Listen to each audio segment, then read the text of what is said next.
I'm kind of overdue for a new video. Been working on the suspension here. And after rebuilding this new rear subframe I showed you guys, I ended up modifying the torque arm, lower control arms, and the panhard bar to make everything work at that lowered ride height. The panhard bar itself, I actually was able to lengthen with a new bracket. This is a super long rod end. The lower control arms, I added these Heims. I had the poly on both ends. I added these Heims, and I have lots of articulation with these high misalignment spacers. And the torque arm itself, I strengthened by a ton by adding this plate. So I added this plate on the entire torque arm on both sides. And I still have that plate welded in the center. That was like halfway through. Now I should have zero worries about this torque arm being a problem. And here's panhard bar mount version 3. Started off up here, then I had this one coming out this way, and here's our final answer. And I did get the sway bar brackets welded on too. A little while back, I ran into an old buddy of mine from high school. He has a metal shop here in town, Empire Metalworks in Walton, New York. And he has made my life easier because I have sent him some PDF files. I've done some plastic aided design, figuring stuff out at my work, then sending him the file. They're creating the stuff out of steel that I need. And I've got some brackets done. I got some sheet metal from them. Saved me a lot of time.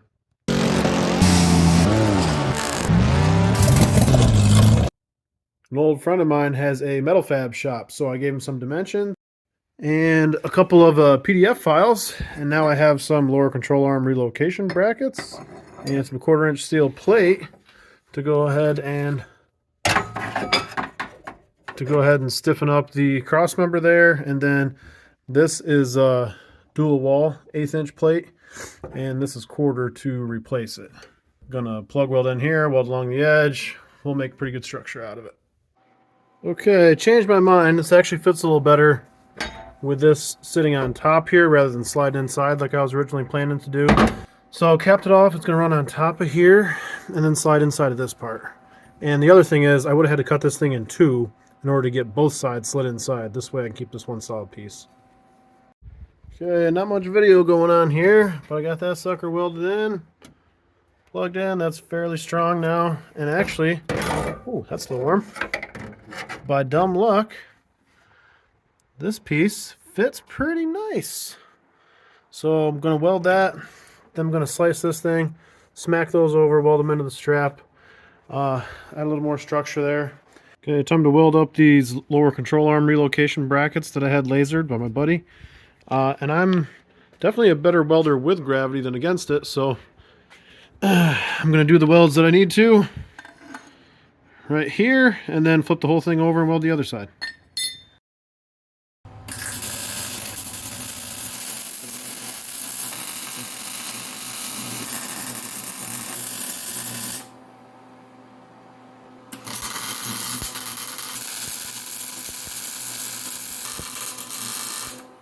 I'm certainly no pro welder, but these wouldn't even look this good if I didn't have the help of gravity.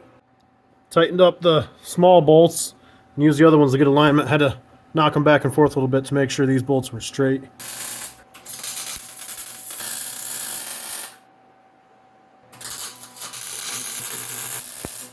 Got this piece of 16 gauge bent so it'll match up to my subframe there. And I got the old micrometer set up with the Sharpie, and this should fit pretty good.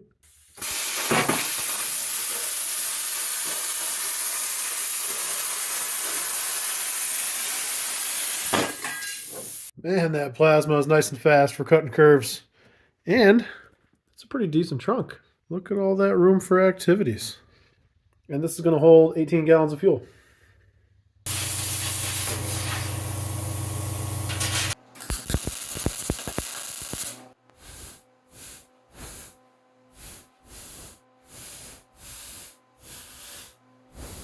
Well, apparently the dross here contaminates a weld.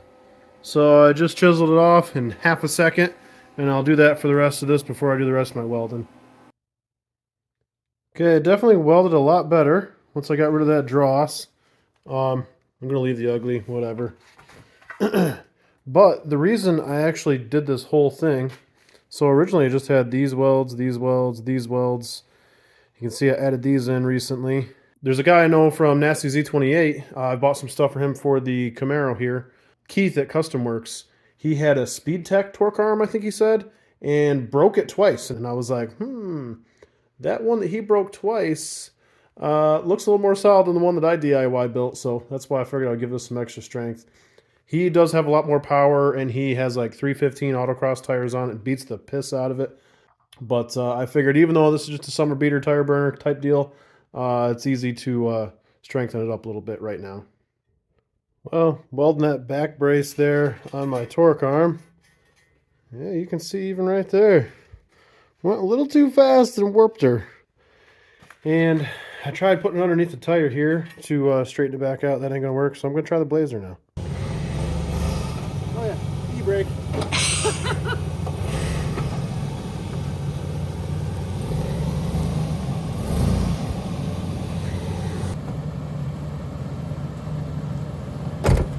Is that bending at all? Not really. What the hell? Built it too goddamn strong. I tried jumping on it before, that didn't do shit. I'm gonna need the old big block 2500 HD. That ain't doing nothing.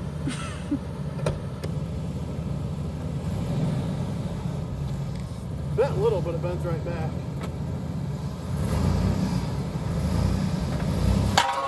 That's what I was wondering if it was gonna do.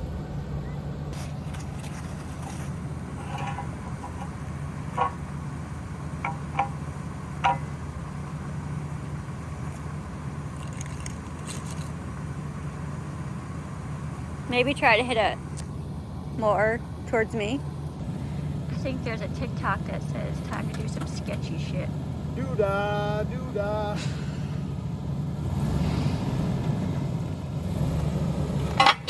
Yeah, fucker.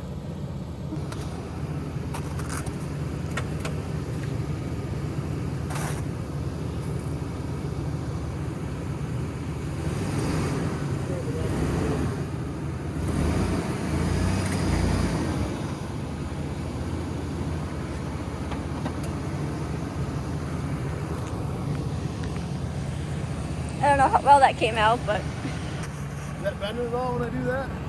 I see your tires flexing, that's about it. Yeah. Good boy shit, huh? I don't think so, no. We're gonna need the old 8-1. Big block 3/4 ton ought to do it, man. Okay, here we are. Look at that thing now. My Blazer, my neighbor's 6.0, and my 8.1 couldn't get it straight. So I just welded the piss out of the other side. Figure every action has an equal and opposite reaction. Well, I forgot to get a video before I started putting this together.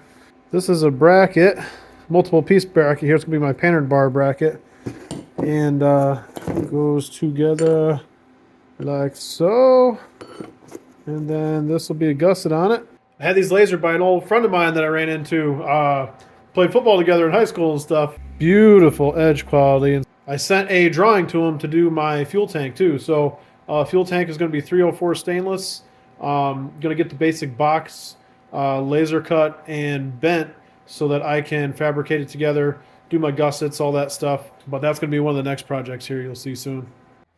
Okay, here is the finished piece. I just add a little piece of 16 gauge at the top just to sort of close it out visually. I'm going to take a flap wheel to it, smooth it out a little bit. I don't even need that gusset, I don't think, because I ain't going nowhere. So I cut this mount off and did this one because my buddy was giving me shit about this welded rod end here to give me the clearance that I needed. Had a gusset in it. I mean, it looks ugly, and it melted the PTFE. I was going to have to try with a fresh one. Probably would have worked, but I do think this is a lot better way to do it. And if that welded rod end broke, would have tore this thing up pretty good, so easy enough to do a better bracket. Well, I made another stencil similar to the one that I did for the Blazer, for the Gambler 500. Oh yeah, that looks pretty good. I like this now. I added some teal overspray to look like my YouTube thumbnails.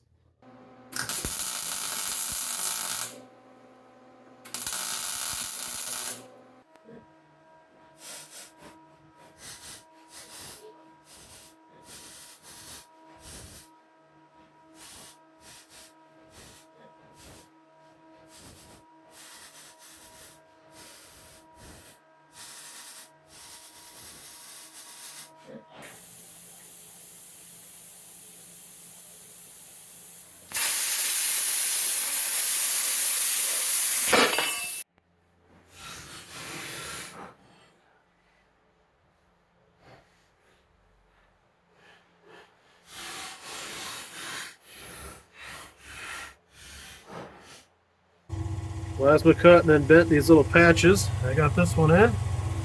Now I gotta throw that one there.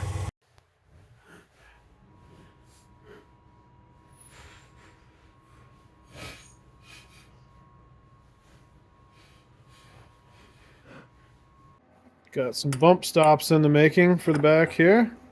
Okay, that mount is crude, but it should work pretty decent as a bump stop. And to bring us up to date currently, I got the driveshaft tunnel basically done. I still have transmission forward, and then this piece here I still got to do. A little bit more work to do for underneath the back seat. The rear firewall is completely done though, completely patched up. No issues there. This trunk patch isn't welded in yet, but it's good to go. It's just handy to have it out of here so that I can get to everything. I got this mount made and I've got everything drilled and tapped. So this is going to bolt onto that subframe there, and this is getting welded to the gas tank that I fabricate. Rather than doing straps to hold it in or anything, I'm just going to bolt it straight down, and I'm going to use some, I've got some truck bed cap weather stripping I'm going to put down here, and that's actually what's going to seal everything off, because I need a little bit more clearance for suspension travel for the pumpkin itself. I got sidetracked momentarily with a drag wheel beadlock project, doing that plasticated design, a couple different rings.